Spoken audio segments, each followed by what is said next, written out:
The first type of reader that will be interested in the story is those who have either gone through a midlife unraveling or crisis, or those who love that kind of story of people who, they feel like they're at the top of their game and then something happens and they fall apart and they have to learn about themselves and everything they thought was true wasn't true anymore. And that sort of process of coming out the other end.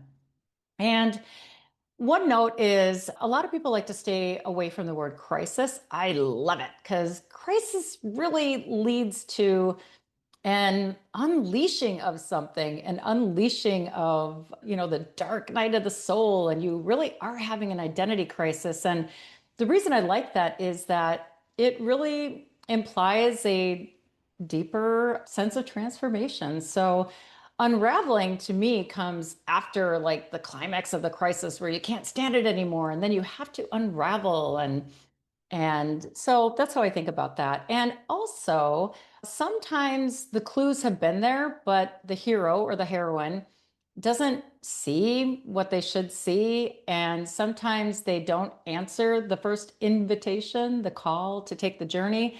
And sometimes they have to be pushed back into a corner again by the universe, or they have to be tricked into it. And then suddenly they can't take it anymore. So in chapter 1, which is titled Wheel Broken, is talks about in hindsight, the moment where I think the first clue came that something wasn't quite right. And I call it sort of a twinge of discontent. And I was confused by it because I thought everything was going great. But there was this little twinge, and I couldn't unsee or unknow what I now knew, which was that there was something not quite right in my life. And I had to, after that, the way I dealt with it is I just naturally grew toward yoga, and I learned some meditation, and I was trying to just explore myself. Well, I didn't really answer the call. So 10 years later, that's when it all fell apart. And I had to discover this deep truth about myself that I didn't want to know. So if that's one kind of readers who are into that sort of midlife unraveling crisis story.